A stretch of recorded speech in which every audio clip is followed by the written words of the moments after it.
Chers amis, bonjour. J'en avais parlé rapidement en conclusion de la dernière vidéo sur la réception de produits. Une marque m'a envoyé un produit à tester. Donc ça va être le sujet du jour. Et on va essayer de comprendre pourquoi cette marque m'a envoyé ça. Honnêtement, j'ai encore du mal à comprendre. Mais surtout, ça me met dans une position que j'avais pas vraiment anticipée, à savoir celle d'influenceur. Enfin, est-ce qu'on peut considérer que parce que je reçois des produits à tester gratuitement, je suis influenceur. Donc en théorie, la loi m'impose de faire apparaître tout au long de la vidéo, en caractère assez gros, une mention du type collaboration commerciale. Je ne le ferai pas parce que je ne me considère pas comme un influenceur. Je n'ai pas demandé spécialement à avoir ce produit, je n'ai pas demandé spécialement à faire de l'influence, et quand bien même ça continue, que j'apprécie d'ailleurs de recevoir des éléments à tester, toutes mes vidéos seront toujours honnêtes. C'est-à-dire que si c'est un produit qui ne me correspond pas ou qui est juste complètement nul, je le dirai. Donc je ne me considère pas comme influenceur. Maintenant on va passer à ce qui nous intéresse, à savoir le produit, et qu'est-ce que c'est que donc cette chose-là qui m'a été envoyée par la marque KNF Concept, enfin KF quoi, pour les francophones. Donc voilà, ils m'ont envoyé un produit. J'ai été un peu surpris du choix du produit, mais en même temps je trouve ça cool. Alors pour l'instant tu sais pas de quoi je parle, mais je vais te présenter la chose tout de suite. Je trouve ça cool parce que ça m'oblige à sortir un peu de ma zone de confort, à faire des choses que en tant que photographe je ne suis pas habitué à faire. Parce que oui, c'est un produit qui n'est pas forcément destiné en première intention aux photographes. Donc écoute, on va passer tout de suite à la découverte. Je vais ouvrir le sac et te montrer de quoi il s'agit. Allez, let's go. Moi je te montre. Il est là. Voilà, c'est ça. Une boîte. Protège bien. Attends, on dirait vraiment un influenceur qui...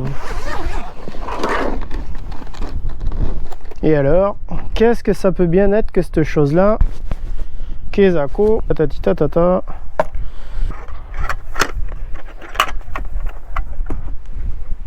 Ah ah. Allez, je te montre ça en détail. Donc qu'est-ce que c'est? C'est une matbox ou matbox, tu le dis à la française ou à l'anglaise ou comme tu veux. En tout cas, c'est ça. Donc c'est tout simplement un truc qui est plutôt utilisé en vidéo, qui est même jamais utilisé en photo, et tu vas comprendre pourquoi. Je t'explique après les raisons. Déjà, présentation du truc. Donc ça se met sur l'objectif. C'est comme un porte-filtre, sauf que ça a d'autres avantages. Déjà, il y a un volet. Ce volet-là, il n'est pas là pour faire beau, même si ça y fait un petit peu. Déjà pour couper le flux lumineux, tu vois. Aujourd'hui, le soleil vient d'en haut. Ah! Les lumières très dures. En vidéo, en photo, on a le pare-soleil, mais le pare-soleil, on s'en sert pas, c'est pas toujours très utile. En vidéo, tu te fais un travelling, tu bouges, tu passes devant le rayon de soleil, tu prends un gros flair dans l'objectif. Alors ça peut être un choix artistique et voulu, la plupart du temps c'est quelque chose que les mecs évitent de faire, et ça peut avoir son rôle. Tu vas aller réduire jusqu'à la limite du champ de vision de l'optique pour éviter au maximum de prendre les rayons du soleil ou de sources de lumière parasites. Ça peut être aussi le soir avec des éclairages artificiels, des lampadaires ou que sais-je encore. Donc c'est la première fonction de ce truc-là, c'est déjà de couper le flair. La deuxième fonction, c'est de pouvoir faire porte-filtre. Tu vois, ici, tu as des cadres avec des porte-filtres, avec des filtres plutôt, et la matbox sert de porte-filtre. Tu vois, tu peux en empiler jusqu'à 2 sur le châssis. Donc là, c'est les filtres qui font 4 pouces par 5,65 pouces. C'est le format qui est adapté à la matbox, et tu peux en mettre jusqu'à 2. Tu vois, donc là, tu peux en mettre qu'un aussi si tu veux. Clac, tu verrouilles. Et ça tient. Donc là, c'est des filtres à densité neutre, des filtres ND de la marque toujours KNF Concept. Donc ils sont dégueulasses, je vais les laver évidemment. Voilà. Pourquoi des filtres ND? Et ça, on va l'expliquer tout de suite. C'est la fonction, pour moi, la principale fonction de la principale utilité de cet objet-là, en dehors de couper le flux et puis de passer plus pour un pro quand tu filmes. Tu vas vite comprendre pourquoi, je te l'explique tout à l'heure. Au-delà de ça, pour pouvoir monter ça sur l'objectif, c'est vendu avec des bacs d'adaptation qui s'adaptent. Il y en a plusieurs. Il y en a plusieurs de différentes tailles, il y en a qui sont encore emballés dans leur plastique, d'autres non. Chaque bague d'adaptation va au diamètre de ton optique. Donc tu vois là c'est une bague d'adaptation en 82 mm. Et ça se monte sur ton objectif. Moi mon objectif c'est un 77, donc c'est cette bague d'adaptation. Je vais le mettre tout de suite sur l'appareil. Donc j'enlève le bouchon et tu vois tout simplement, clac, magie du cinéma. Tu viens visser ça sur ton optique, voilà. Donc là tu as ta bague d'adaptation qui est prête à recevoir. L'engin en question, alors c'est simple, hein. Tu viens le mettre dessus. J'ai mes notes qui s'envolent. Parce que oui, je prends des notes pour faire les vidéos. J'essaye de faire ça le plus pro possible. Donc je la refais. Donc tu as ta bague d'adaptation sur l'objectif. Tu viens mettre ça. Tu fais attention de ne pas tout faire tomber. Tu serres ici. On va essayer de la mettre à peu près. C'est un peu de gueule quand même. Et voilà. Donc là, ton appareil, ton boîtier, il est équipé avec la Medbox. Donc ça, voilà, ça a de la gueule.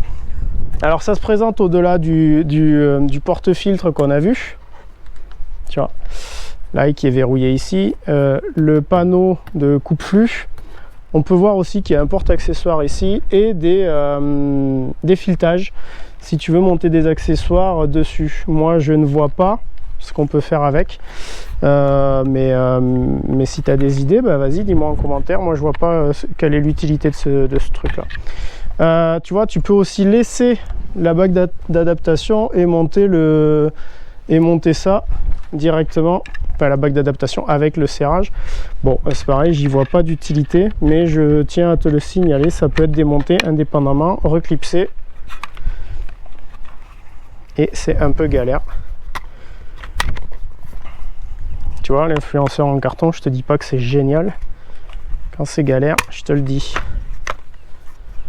Bon, alors après c'est galère peut-être parce que je m'en sers pas souvent. Voilà, donc là c'est remonté, c'est fixé, parfait. Voilà, présentation rapide du produit. Il y a des gens qui arrivent, ça va me gêner pour continuer à tourner. Je vais nettoyer les filtres, hein. Je vais reprendre la caméra à la main. Et puis on va détailler un petit peu. Je vais t'expliquer un peu plus dans le détail sa fonction à cette petite bête là. Je profite du nettoyage et avant que ce soit trop sale, je vais ressalir. Mais tu vois les porte-filtres en fait, enfin tu as les filtres carrés, rectangulaires, et ils ont des porte-filtres, tu tires dessus et tu peux enlever et changer tes filtres en verre. Donc c'est des filtres quand même assez épais qui sont vendus avec ou qui sont vendus pour la Medbox. Voilà, c'est à signaler quand même. Et pour les remonter, tu les mets dans le fond de la gorge. Et tu retires dessus, et voilà. Et puis il ne me reste plus qu'à le renettoyer. Putain, je viens dans un endroit tranquille parce que tu le sais, je suis pas à l'aise devant la caméra. Enfin, en tout cas, je suis pas à l'aise avec le fait de me filmer pendant que des gens sont à côté. Et puis il faut que tout le monde arrive là où je suis, alors que c'est un spot un peu reculé.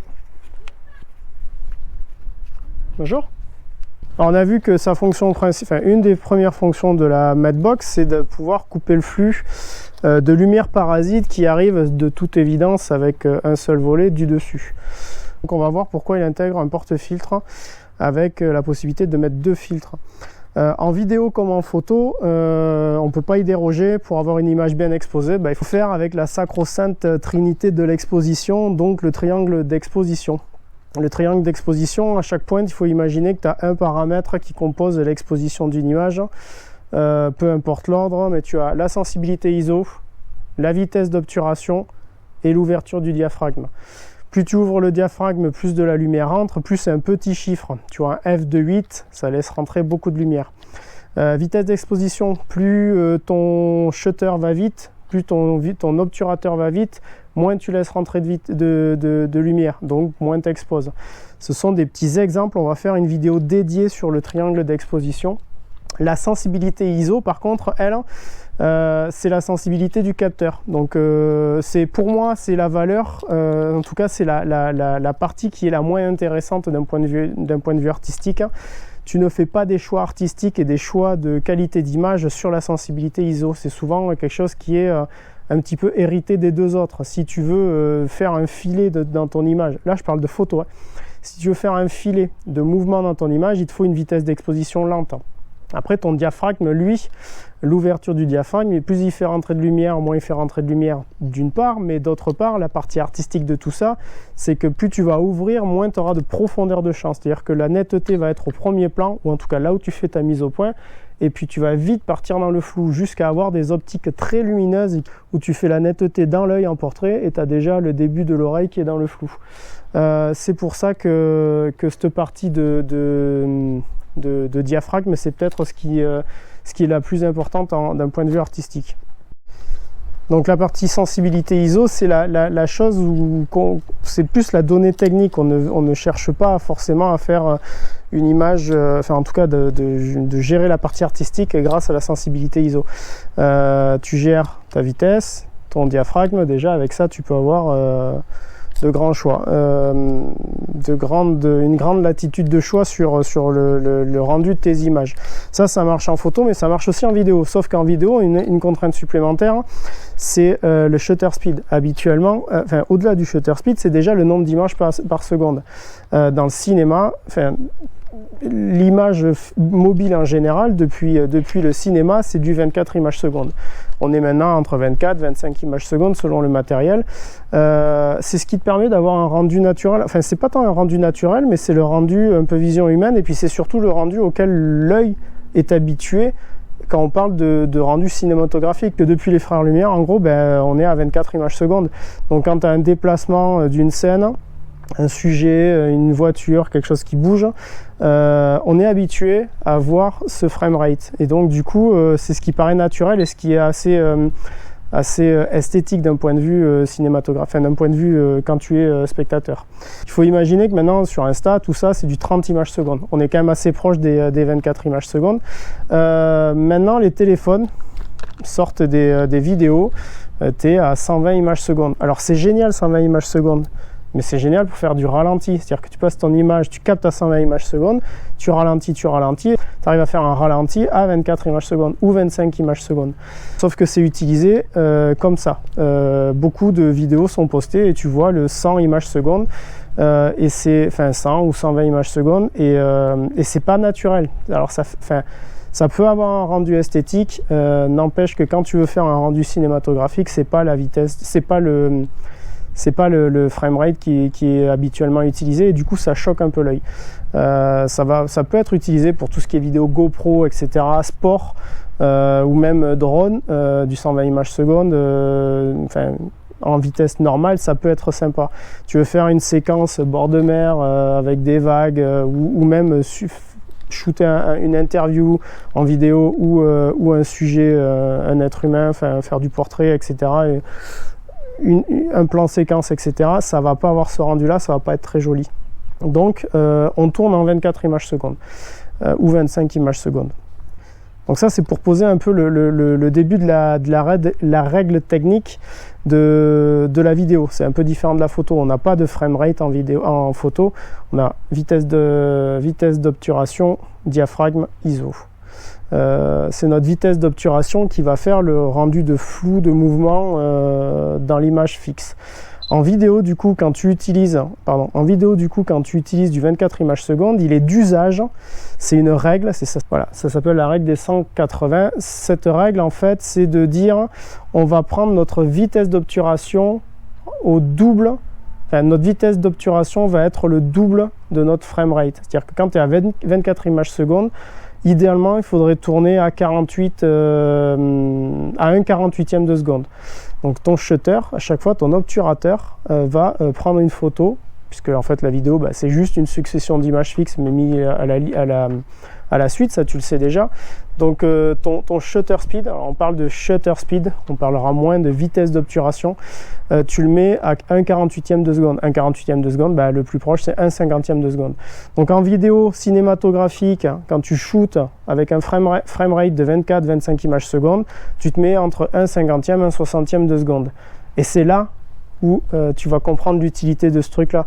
C'est-à-dire que dans le triangle d'exposition, on a vu que les ISO c'est pas un choix artistique. Par contre, on sait très bien que plus tu vas être bas en ISO, moins tu auras de bruit numérique. Le bruit numérique, c'est un truc, moi personnellement, je trouve pas ça super intéressant. L'ISO, on va tenter de le garder le plus bas possible. Notre shutter speed, il est de suite quasiment imposé. Donc là, en gros, tu vois, une journée ensoleillée, on va essayer d'être à 100 ISO. Et notre vitesse d'obturation, notre shutter speed, on sait déjà qu'il va être autour de 1/50e, 1/60e de seconde. 100 ISO, pleine journée, soleil, tu dois tourner quelque chose, ton diaph, tu vas être obligé de le fermer beaucoup pour laisser passer peu de lumière. Si tu l'ouvres, tu vas avoir une image surexposée. Sauf qu'il y a des fois, et bien souvent, tu as besoin d'avoir une faible profondeur de champ. Ça peut être quand même nettement plus joli que une profondeur de champ infinie. Par exemple, tu vas shooter quelqu'un qui parle, tu aimerais bien avoir le fond, l'arrière-plan qui part au flou. Idéalement, là, tu te retrouves du coup avec ta valeur ISO qui est bloquée à 100. Tu peux pas descendre en dessous, ou tu pourrais descendre en dessous sur certains boîtiers, mais ça ne te permettra pas de sauver l'image. Tu as ta vitesse d'obturation qui est un peu imposée à 1/50e, 1/60e de seconde. Tu te rends bien compte que pour avoir ton flou en arrière-plan, donc ta grosse ouverture avec un petit chiffre, si tu veux shooter à f2, f4, enfin f2.8, f4, tu vas te retrouver surexposé. Et donc c'est là où les filtres ND qui se mettent dans toutes les matchbox, toutes les matchbox tu as des filtres ND. ND pourquoi? Parce que Neutral Density ou densité neutre. Tu rajoutes des filtres, en gros c'est les lunettes de soleil de l'appareil photo ou de la caméra. Tu vois, celui-là c'est un ND4. Alors c'est pas très compliqué. On a ND4, sa valeur c'est tu enlèves 2 stops.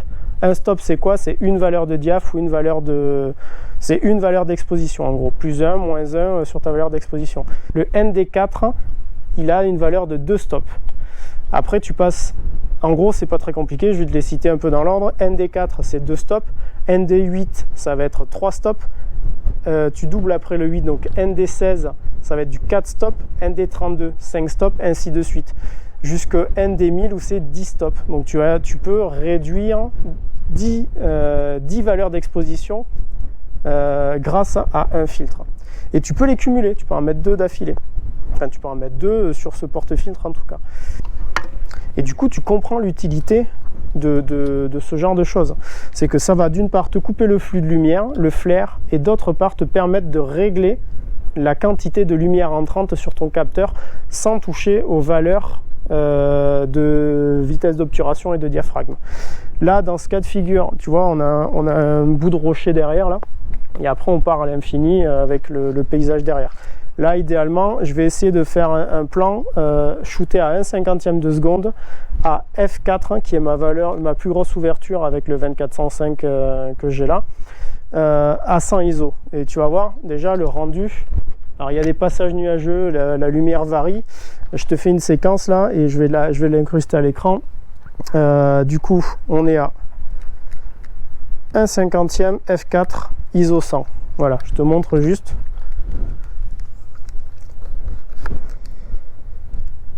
Voilà, donc 1/50e f4 ISO 100. Tout est cramé. Par contre, j'ai bien ma profondeur de champ. Tu le vois pas parce que c'est cramé. Voilà, tu as le rendu déjà sur le 1/50e f4 sans filtration. On va mettre le ND4. Donc le ND4 c'est 2 stops. On enlève 2 valeurs d'exposition. Tout à l'heure on a vu que c'était complètement cramé. Et là je vais te refaire une séquence filmée. Tu le vois déjà peut-être sur le live view ou pas. Donc là, on va attendre que le nuage parte. Qu'on est toujours à 1/50e f4.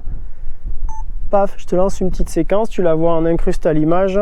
On est encore surexposé au moins de 2 stops. Et malgré tout, on a le ND4, donc 2 stops de correction. Pour pouvoir exposer à peu près proprement, il faudrait que je passe à une valeur de diaph autour de f9, f11, f9, tu vois. Donc moi ce que je veux, pas dans cette image là, mais il faut imaginer dans un choix artistique, c'est d'être à f4 parce que je veux détacher mon sujet qui est au premier plan de mon arrière-plan. Et souvent, ben, il faut des grandes ouvertures de diaphragme. Là, tu vois, le soleil vient de réapparaître. On est largement au-dessus de 2 stops de surexposition. Et du coup, on va remplacer le ND4 par le ND32. Donc, toujours pour rappel, tu vois, en fait, c'est les lunettes de soleil de l'appareil photo, hein, tout simplement. Le ND32, du coup, bah, c'est 5 stops, puisque ND4, 2, ND8, 3, ND16, 4, ND32, 5. Donc, je le mets à la place de l'autre. Pour l'instant, on n'en met qu'un. Voilà. Donc, il est en place. ND32. Et tant qu'il y a du soleil, on va regarder tout de suite. Donc, toujours 1/50 de seconde, F4, petite séquence. Et là, tu vas voir, ben là, quand même, ça commence à être sympa. Donc, grâce à un filtre, un porte-filtre et la matbox, je peux compenser la surexposition liée à ma grande ouverture de diaphragme, voulue pour des choix artistiques, tout en conservant mon shutter speed à 1/50 de seconde. D'ailleurs, on va faire un petit test. Tu vois peut-être la différence entre la GoPro et la caméra, mes déplacements à 1/50 de seconde. Tu vois, il y a un flou de bouger dans ma main quand même. Et c'est ce qu'on veut. Par contre, si je passe 1/500 de seconde, alors du coup 1/500 de seconde, il faut rechanger. Parce que là, je suis passé quand même de 1/50 à 1/500. Autant te dire qu'il y a du changement. On va passer tu vois, on a quand même besoin de filtration. Je me mets le ND4. Mon expo est à peu près bonne, donc je suis à F4, 1/500 de seconde, et je vais refaire à peu près les mêmes mouvements. Et donc du coup, à 1/500 de seconde, puisque je n'avais pas enregistré, je fais les mêmes mouvements. Alors c'est pas pour faire coucou aux gens qui passent et me sentir hyper mal à l'aise, c'est pour comparer. Donc tu vois, tout à l'heure on était à 1/50 de seconde, je faisais exactement les mêmes mouvements. Je vais peut-être mettre les deux images à côté. Là, 1/500 de seconde. Voilà, donc 1/500 F4, on a toujours 100 ISO et on est exposé en principe correctement. On voit tout de suite sur l'image de gauche que le flou de mouvement de la main semble plus naturel qu'à droite. Je t'invite à bouger ta main devant toi tout de suite pour voir ce que c'est qu'un mouvement en réel. Bon, du coup, pas la peine d'en dire plus sur le matériel. C'est présenté dans une belle boîte, il y a plusieurs bacs d'adaptation. Enfin, une belle boîte, en tout cas une boîte solide, hein. C'est renforcé, tu peux foutre ça dans le sac. Tu vois, j'ai mes notes à côté. L'influenceur en carton. Voilà. Moi, je me suis vraiment posé la question de pourquoi je reçois ça. Je suis photographe, j'en ai pas spécialement besoin. Mais du coup, ça me challenge un petit peu et c'est ce qui va suivre tout de suite. Je vais aller tourner quelques rushs. Je vais shooter des trucs. Alors ici, je vais peut-être me déplacer vers le port. Je vais shooter toute une séquence, enfin 2 séquences. Donc il y en aura une qui sera numérotée 1 et la deuxième qui sera numérotée 2, logique. Tu me dis en commentaire, au vu de tout ce qu'on vient de voir là, en fonction de ce que l'on vient de voir là et de ce que j'ai expliqué, tu devrais être en mesure et en capacité de voir quelle séquence est tournée avec Matbox et quelle séquence est tournée sans rien, sans filtration, avec adaptation et correction du triangle d'exposition grâce à la vitesse ou le diaphragme.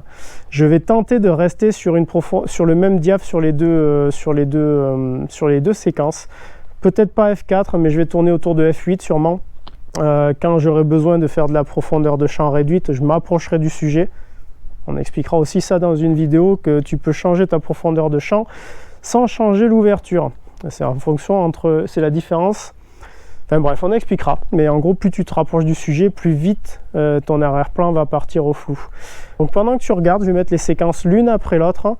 Dis-moi en commentaire, juste en dessous. Tu auras la réponse à la fin de la vidéo. C'est juste pour le jeu et pour le petit délire intellectuel, de savoir si tu reconnais, savoir si c'est perceptible aussi, parce que je le fais pas ça d'habitude. Moi je suis photographe, je suis pas vidéaste. Donc fais-le, joue le jeu, et à la fin de la vidéo tu as la réponse et on fera la conclusion sur tout ça, sur les points positifs, négatifs et ce que ça amène. Et en toute fin de vidéo, je vais quand même faire une image avec cette Matbox, mais je vais faire une image photo et pas une image vidéo. Donc reste bien jusqu'à la fin, tu auras je pense un beau résultat. Allez, c'est parti, je vais tourner, je vais faire mon cinéaste. Je vais faire mon cinéaste tout de suite et puis on se retrouve après pour la conclusion.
Tu viens de visionner les deux séquences que j'ai tournées, une avec la Matchbox, l'autre sans la Matchbox. Ces deux séquences ont été tournées sans profil d'image, donc brut du capteur du Sony Alpha 7 IV avec l'optique Sony 2405 GF4. Donc l'une avec Matchbox, l'autre sans Matchbox. Je pense que tu l'auras trouvé. Si tu ne l'as pas trouvé, c'est pas grave parce que c'est pas évident quand même. C'est même très dur. Après visionnage, pour être honnête, c'est assez compliqué de faire la différence entre les deux, mais il y a quand même quelques indices sur les flous de bouger, tout simplement, toujours. Donc c'est la séquence 2 qui est tournée avec la Matchbox. On voit que le déplacement du bateau, les gouttelettes d'eau, les mouvements d'eau, notamment quand le bateau se déplace, les mouvements des drapeaux à l'arrière, etc. C'est un petit peu ce qui donne les petits indices. Alors c'est loin d'être évident, il faut quand même imaginer que je suis resté avec des réglages de base, mais tu l'avais vu tout à l'heure, hein, quand on bougeait la main, ça suffisait déjà à avoir une petite idée. Donc voilà, c'était vachement sympa quand même de s'amuser à tourner des images mobiles, ce qui n'est pas mon habitude. Pour le moment, je t'invite à t'abonner si ce n'est pas le cas. Vous êtes 77% à regarder les vidéos sans être abonné. Le premier soutien que vous pouvez faire aux créateurs sur YouTube ou partout sur les réseaux, c'est déjà de s'abonner. Ça paraît pas grand chose, c'est un clic, tu peux le faire maintenant, c'est juste un clic et ça aide, mais ça aide vraiment énormément. Après, si tu as aimé la vidéo, je t'invite à la liker, à la partager à tes amis si c'est le cas. J'en prépare une prochaine qui va être un tout petit peu plus contemplative. Je prends le cadeau que m'a fait cette marque comme un bon signal. J'imagine que s'ils m'ont envoyé ce produit alors que j'ai une toute petite chaîne qui débute à peine, avec peu de vues, mais visiblement c'est quand même plus que ce qui peut être fait dans la moyenne sur des chaînes équivalentes.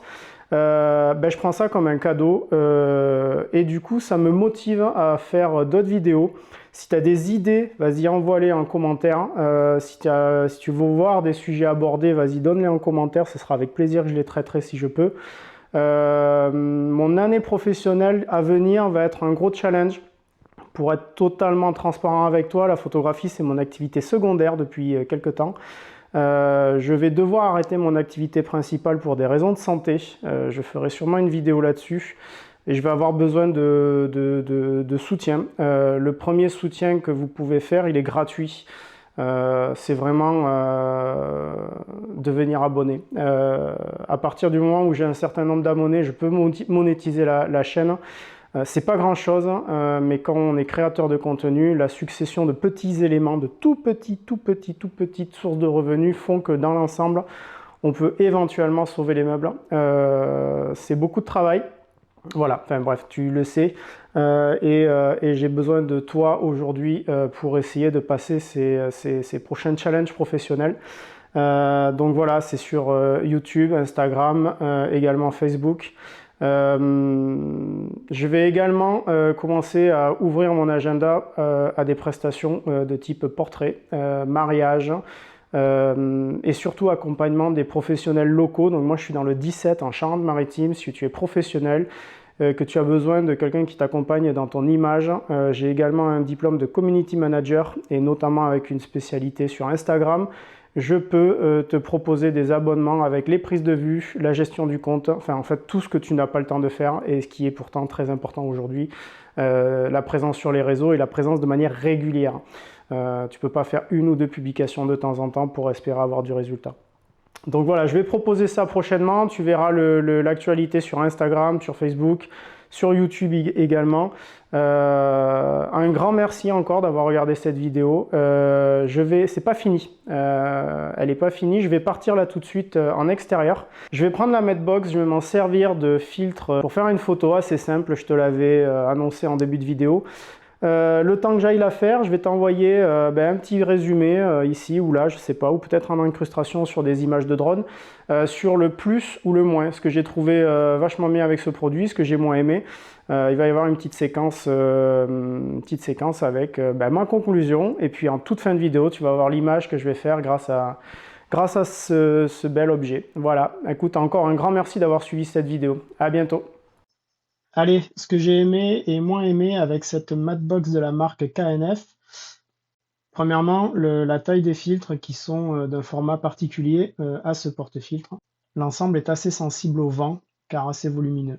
Un point négatif qui n'en est pas vraiment un, c'est que ce n'est pas tout à fait adapté à ma pratique, mais très adapté à un vidéaste, j'imagine. L'ensemble rend l'appareil assez massif et peu discret, mais on va voir tout de suite que ça peut être aussi un avantage. Allez, on passe au point positif maintenant. Le côté massif tout à l'heure qui était en négatif peut être un argument positif. En effet, certains clients aiment bien voir du gros matériel, ça les rassure. C'est discutable, j'en conviens parfaitement, mais je crois que c'est ce qu'on appelle le marketing. Un excellent rapport qualité-prix. Bonne gamme de filtres disponibles à des prix abordables. Une fois emballé, l'ensemble reste très compact et facile à transporter. Et surtout, c'est très facile et rapide à installer. En conclusion, je conseillerais plutôt à un photographe de faire le choix des filtres magnétiques ou avec porte-filtre, certainement plus adapté, plus compact et facile à transporter que ce bel objet. Mais pour un vidéaste qui a besoin de cet outil, honnêtement, le rapport qualité-prix, à mon avis, défie toute concurrence.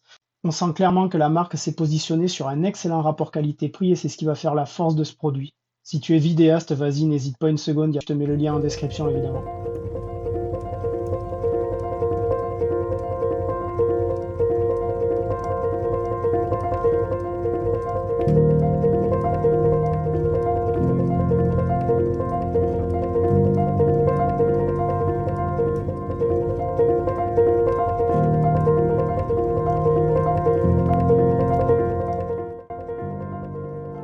Je vais attendre que ces nuages arrivent et se placent derrière Fort-le-Voix. À mon avis, ça va le faire.